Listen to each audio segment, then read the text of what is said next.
As the attack took place, Mr. Bush was on his way to an elementary school in Florida. When informed of the first plane hitting the World Trade Center, where terrorists had struck just 8 years prior, Mr. Bush decided to go ahead with his photo opportunity. Good morning, boys and girls. Good morning. Good morning. Read this word the fast way. Get ready. Mad. Yes, mad. Get ready. Mad. Yeah. Okay, get ready to read the words on this page without making a mistake. When the second plane hit the tower, his chief of staff entered the classroom and told Mr. Bush, the nation is under attack. Not knowing what to do, with no one telling him what to do, and no Secret Service rushing in to take him to safety, Mr. Bush just sat there and continued to read My Pet Goat with the children.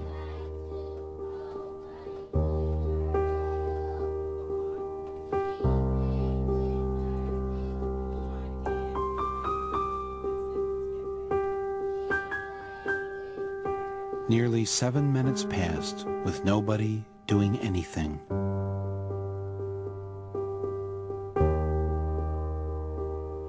To be a conspiracy theorist to wonder exactly what President George W. Bush knew about the attack and when he knew it. According to the official White House version, it was at this moment in a Florida classroom that Bush learned the second plane had hit the World Trade Center and that the U.S. was under attack. But here's what George Bush himself said almost 3 months later when asked about September 11th. I was sitting outside the classroom waiting to go in, and I saw an airplane hit the tower of a TV. You know, the TV was obviously on, and I used to fly myself, and I said, well, there's one terrible pilot. And I said it must have been a horrible accident. But I was whisked off there. I didn't have much time to think about it. Now, wait a minute. George Bush was told about the second plane while he was inside the classroom.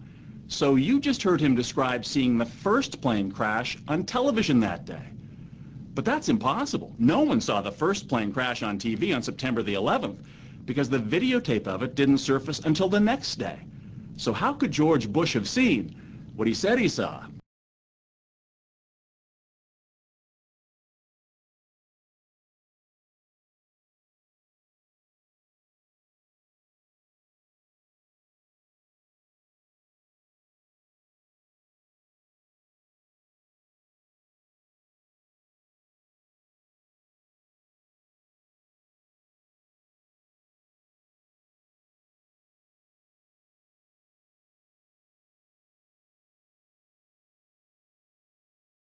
We're going to take a closer look tonight at another example of where, despite the conventional wisdom, there were people in the United States who actually were preparing to defend against the kind of attacks which occurred here on 9/11.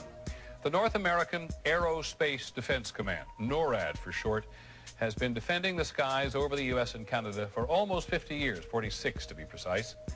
USA Today reports that in the 2 years before the attacks on September the 11th, NORAD conducted exercises using hijacked airliners as weapons. And one target was the World Trade Center. We knew he hated us. But there was nobody in our government, at least, and I don't think the prior government, that could envision flying airplanes into buildings on such a massive scale. I don't think anybody could have predicted that these people would take an airplane and slam it into the World Trade Center, take another one and slam it into the Pentagon. But that turns out not to be true. U.S. military planners did envision and practice those very scenarios. As reported by USA Today, the North American Aerospace Defense Command, NORAD, conducted exercises with fighter jets, simulating hijacked planes flown into the World Trade Center in the 2 years before the attacks.